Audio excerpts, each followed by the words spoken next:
He applied to 47 jobs and got rejected from every single one. His name was Marcus, 23 years old.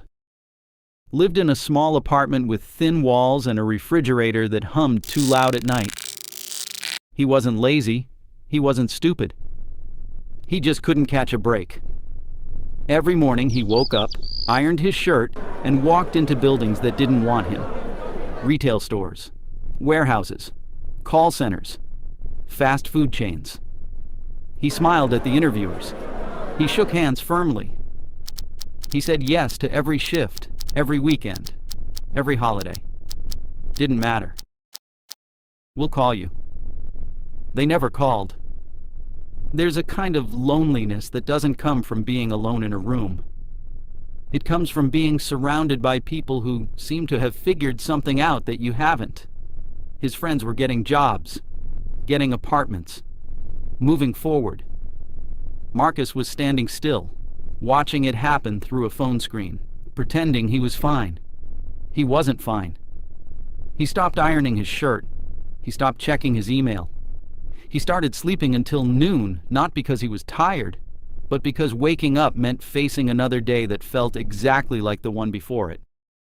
His mother called every Sunday. "Any news?" she'd ask. "Not yet," he'd say. That was the hardest part. Saying "not yet" when, deep down, he was starting to believe never. One night, it was a Tuesday around 2 a.m., Marcus couldn't sleep. He was scrolling through his phone, the way you do when you don't know what you're looking for. He stumbled onto a video.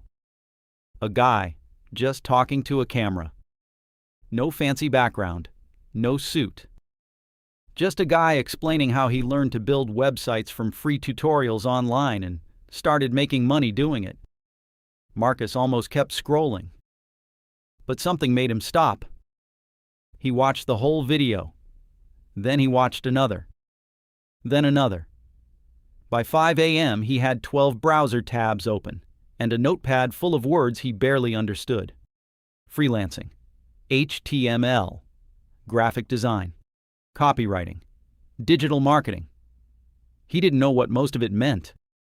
But for the first time in months, something in his chest felt different. Not excitement exactly. More like a small, quiet voice saying, "This could be real." He started the next morning. Not with a plan, not with confidence. Just with a free course on YouTube and 30 minutes he didn't know what else to do with. Then an hour. Then 2.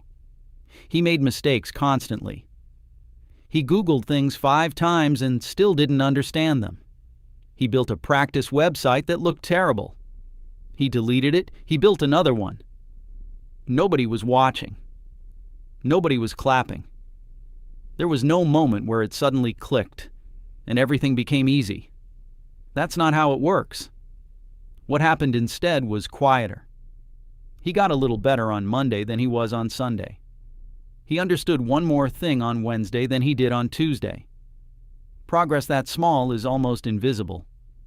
But it's real. And it adds up. 3 months in, Marcus sent his first proposal on a freelancing website. He offered to design a simple logo for $15. He got rejected. He sent another, rejected again. On his 9th proposal, a small business owner in Ohio replied, "Can you do it for 12?" Marcus typed back, "Yes." He spent 4 hours on a logo that should have taken 1. It wasn't perfect. But the client said thank you and sent the money. $12. It was nothing. It was everything. He sat there staring at his phone and felt something he hadn't felt in a long time. Not pride exactly. Something more fragile than that. Something like proof. Proof that he could do something. That someone, somewhere, was willing to pay him for it. He didn't quit after that. He didn't suddenly get rich. He kept going. Some weeks were good, some weeks were empty.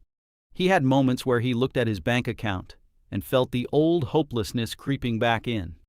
He had nights where he questioned everything, where he thought maybe he wasn't cut out for this either. But he kept opening the laptop, That's the part nobody talks about. Not the big win, not the turning point.